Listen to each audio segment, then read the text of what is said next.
informasi yang dikecualikan sesuai dengan ketentuan peraturan perundang-undangan tentang keterbukaan informasi publik. Hari ini kami terima aspirasi itu dan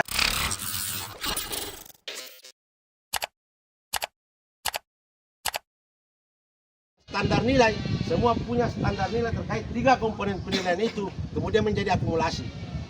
Jangan sampai kemudian Anda pertanyakan bahwa Fahrul ini mantan ketua, berarti pengalaman pemilunya jauh lebih bagus dari KPPS.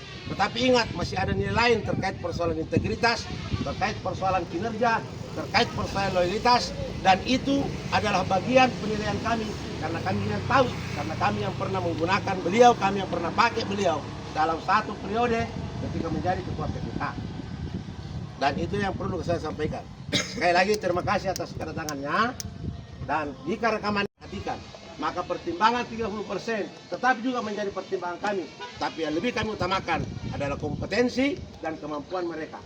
Persoalan tadi yang diangkat saudara Fahrul, nanti silakan dampingi saudara Fahrul meminta itu, kita akan kirimkan rekamannya. Tetapi bukan atas nama Anda yang kemudian akan meminta itu, karena tidak akan kami berikan sesuai dengan ketentuan prosedur dalam pemberian informasi yang dikecualikan, karena ini bagian dari dokumen dan rahasia negara.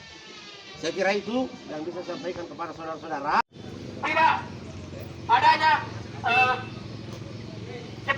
keterwakilan 30% perempuan. Ini jelas-jelas teman-teman bahwa undang-undang telah mengamanatkan bahwa setiap keadaan itu harus ada keterwakilan perempuan.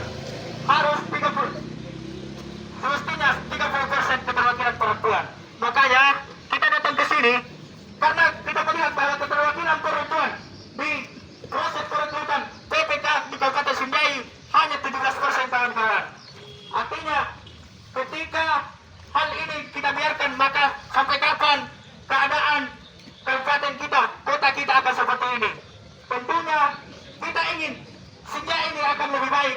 Kita akan menghadapi proses pemilihan pilkada, proses pemilihan kepala daerah. Nah, tentunya ketika proses-proses itu tidak dilakukan secara baik, tentunya menjadi kekhawatiran kita.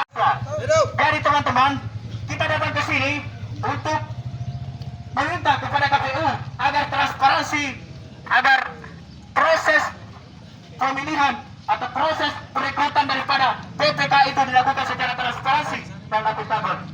Karena kita melihat adanya beberapa keputusan yang dilakukan oleh pihak KPU dalam keadaan terkonsolidasi PPK. Tapi pada hari ini tidak jelas adanya itu karena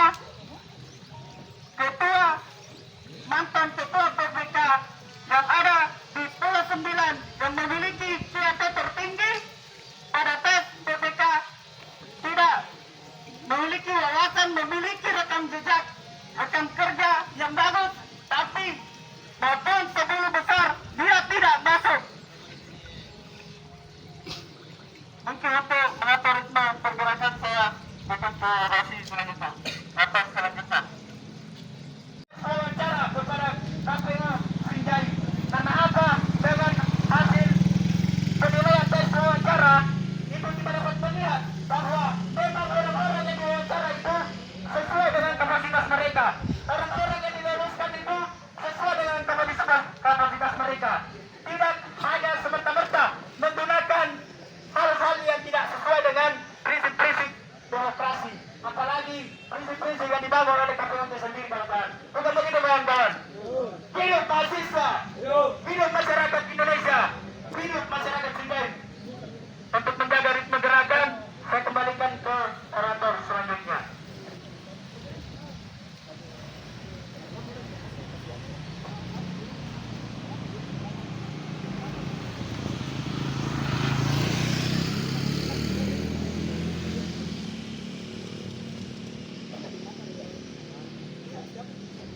Assalamualaikum warahmatullahi wabarakatuh.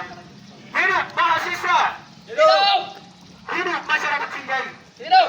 Oke teman-teman, hari ini kita turun ke jalan sebagai aliansi. Informasi yang dikecualikan sesuai dengan ketentuan peraturan perundang-undangan tentang keterbukaan informasi publik.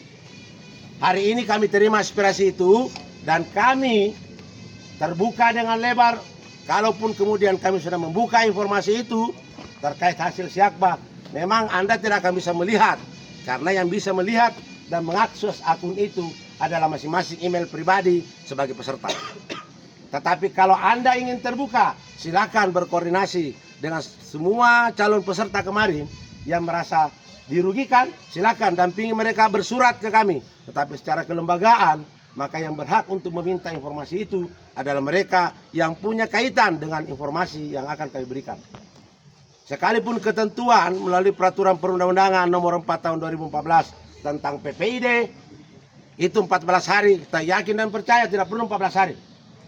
Begitu suratnya masuk bermohon untuk meminta akses data itu, maka akan kami berikan semua rekamannya juga. Tetapi ingat, ini dokumen negara yang tidak hari ini Anda minta, maka kami berikan seperti ibaratnya berdagang kacang. Itu tidak mungkin.